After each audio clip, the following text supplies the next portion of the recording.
we need to stop talking about TV ratings in the traditional sense. I had this on my list. I had NBA Okay. ratings and then in parentheses TV ratings in general question mark. Yeah. Yeah, I just don't there's no TV ratings are not like how anybody evaluates anything who actually works in the industry. I know it is like a nice press release and it is something you can take a victory lap on, but like you see some of these TV deals, including the NBA's, like the ratings are not.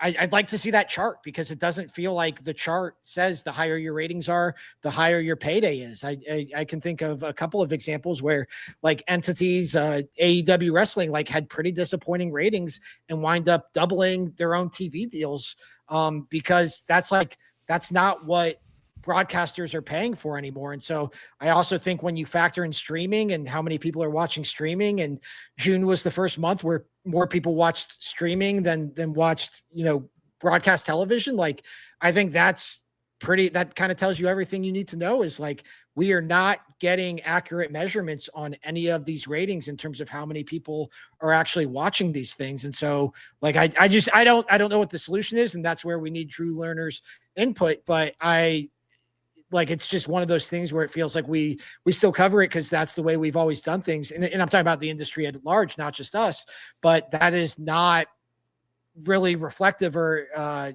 has any connection to the way that these media companies and these sports leagues actually operate anymore.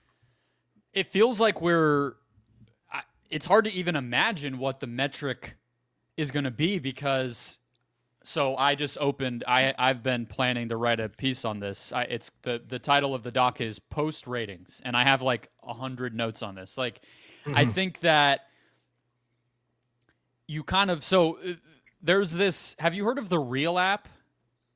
No. Ben? Okay. No. So it's this thing that I noticed has kind of become this meme, and not like a funny meme, but just like a recurring thing online where people will often post screenshots, especially younger sports fans on Twitter, of like box scores, game scores, whatever. And it's like this live chat game tracking app. I don't have it. I should before I discuss it, I suppose. But they posted this graphic about a month ago where they track the number of people who click into a game on their app.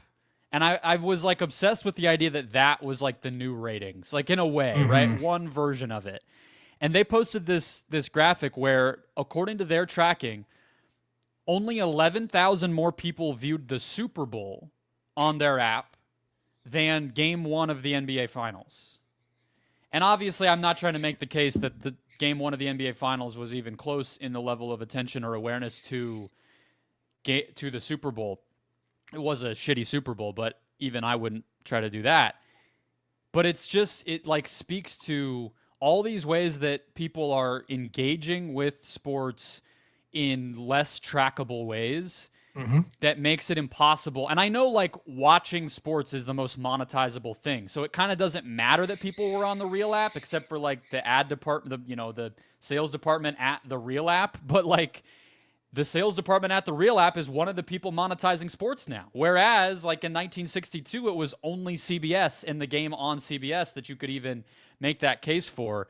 And yeah, I could go on, but like, I think the ways that people are going to monetize this, like you watch the Pat McAfee show as a perfect example. The cutout ads, the banner ads, these new ways that people are like making money off of things is just very different. And that market is kind of being set right now, right? Yeah. Where like whatever it costs per second for a Super Bowl ad is like this, we know that language. We don't know the language of like, what is Home Depot going to charge, whatever,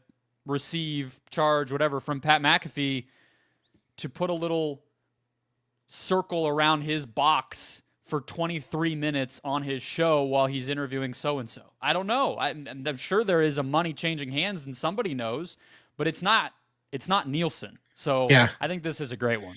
Yeah, WWE actually just went through this too. They started putting Slim Jim ads on their tables. Like when somebody Mhm. goes through a table, now there's a giant Slim Jim ad on it. And they Yeah. just had this big viral angle with John Cena and CM Punk where CM Punk went through a table and he's sitting there in the ring through this broken table with the big Slim Jim ad staring right into the camera. And like people were speculating that that was a part of the endorsement deal, was like that the Slim Jim ad that had, and so it's I'm like, sure.